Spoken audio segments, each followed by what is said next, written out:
My name's Anthony. I run a company called Catalyst. We essentially tell stories for a living. We make TV, film, and a lot of stuff for digital. And kind of just to jump in, I'll tell a little story about me and then give you some more examples of what I see, how the individual's getting more empowered. So I grew up where media was really one direction, like you just watched it. And I thought that was kind of lame. And since I was sort of a punk rock kid and very disruptive, in fact, every teacher told me, or I told my parents, they're like, yeah, Anthony's pretty smart, we think, but he's super disruptive, so can he leave? So I spent like most of my time moving from school to school, being a punk rocker and troublemaker, but at the same time, I got my parents gave me a computer really early on, so I was able to hack my way into like a new society, and we were able to like trade files and just make things, and what that gave me was just like I saw this change coming. I saw this change that you can use the computer to tell a story. And I knew in sort of like intuitively that these things were going to be important to all of us. And mind you, we had to build our own computers.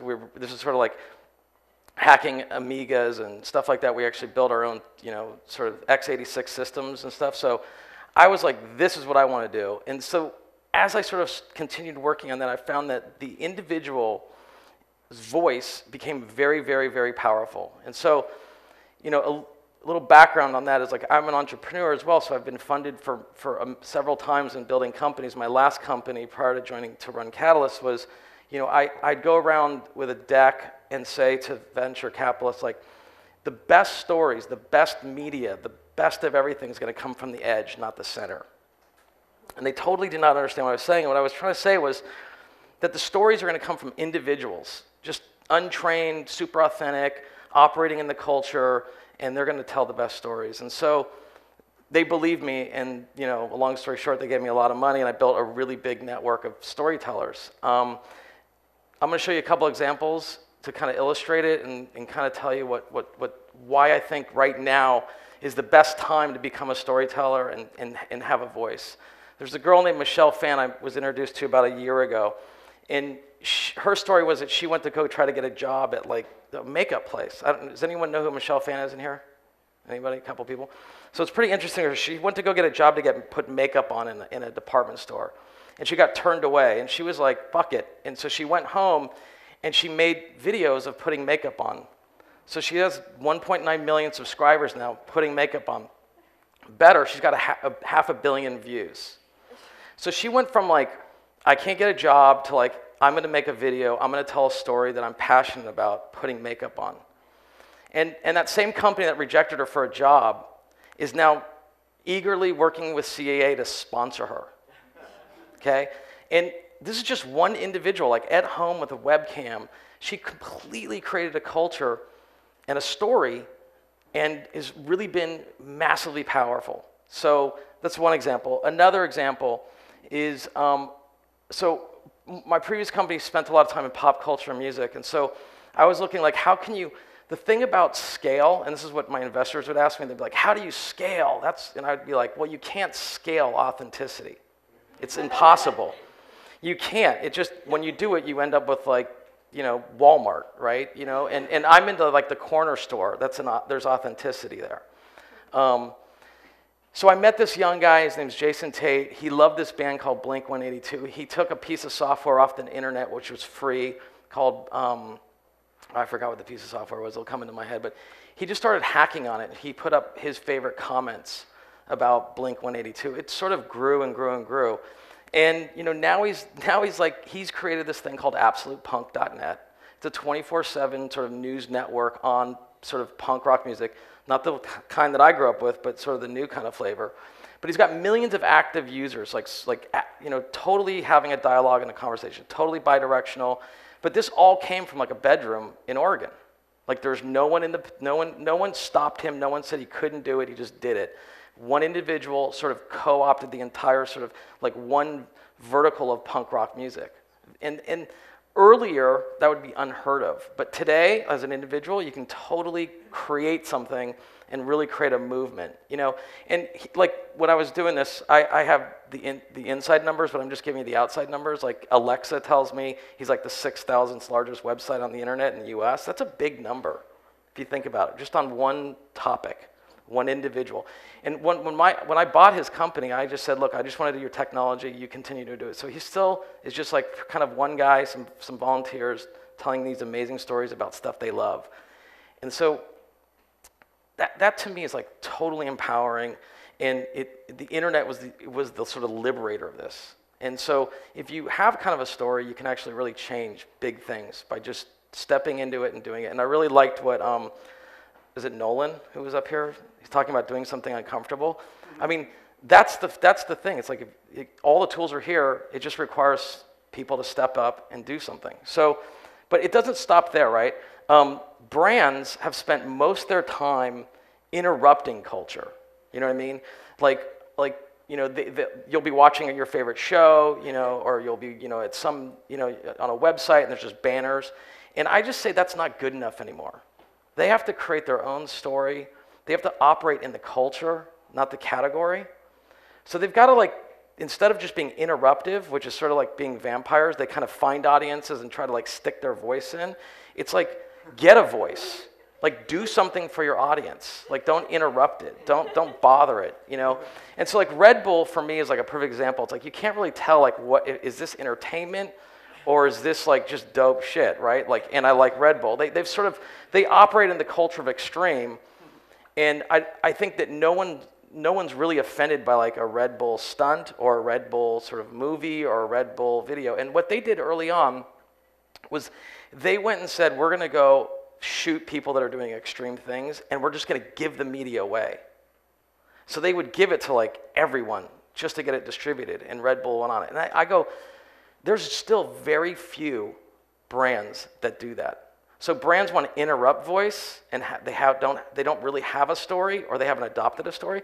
My recommendation to brands and what we do at Catalyst, we say, like, look, find a story, do something important, do something that your audience would like, operate in the culture, not the category. You know, Scion's the same way. It's like they came up with a kind of like a lifestyle brand car, but what they've done is they've adopted this whole dubstep culture, and they're not faking it. They're really in there. They're doing festivals, they're doing radio stations, record labels. They really embrace the culture. It's not cheesy, and it's sort of appreciated by the audience. You know, it's exactly what I think a brand should be doing. This is operating in the culture. You know what I mean? It's like, yeah, we got this new car. You know what I mean? Like, it's like, really? It's like, or it's like, hey, like, we're Radio Shack, and it's kind of artificial, or, you know, or it's just, it reeks sort of a corporate sort of like think with lots of committees trying to mitigate risk. You know, it's like, it's not good, not good. So, you know, brands need to do more. I'm just sick of getting interrupted by a brand message. Like, it would suck right now if someone came in here and said, hey, for one moment, Anthony's going to pause. We're going to talk to you about this other stuff. You'd be like, that's lame. So we got to find ways that we can encourage brands to do stuff that have a cultural relevance, not interruptive. And then, you know, all this storytelling can be very empowering. You know, my colleague Carver that helped me put this together, like, we were trying to look for, like, yeah, like, social media can actually change that story, whatever that story is. This is Occupy. It could change people's opinion about stuff, and the network is this internet. No one can really stop it, you know. So it's not just for, like, you know, talking about punk rock music or putting makeup on or trying to sell, you know, Red Bull. You can actually really do something empowering and change things with using media. But I think what resonates the most in media is a good story. Like, if you have a bad story, it doesn't work. You have to have a good story. And what's funny is even a fake good story still works. Do you know what I mean? Like, and you find that, like, I have 2 little girls, and, like, everyone, when you start getting your children vaccinated, there's this constant worry, like, does vaccinations, like, give your kid autism? And the science is totally like, no, man, that the person that wrote the report, it got debunked. But still, it's a bad story, and the science story isn't getting out. So in order to even get, like, a scientific story out, you have to actually create a really good story, a really good narrative, and get it out there. Otherwise, you could be getting totally disinformation, and if it's a negative, it's not good. So make it sound like I'm just not, like, talking about something we don't do. We actually do this. So we got a bunch of money from YouTube and Google, and we're taking our own money, and we're actually building something that allows people to tell their own stories. So we're trying to cultivate the digital storyteller. we often meet a lot of people that want to do like, hey, we want to make movies, we want to make TV, and I'm always like, look, I want to find the person that wants to make digital media stories. Just like 20 years ago, there was no such thing as a music video producer or director, and when music TV came out, there was suddenly, oh wow, I'm a music director for MTV, right?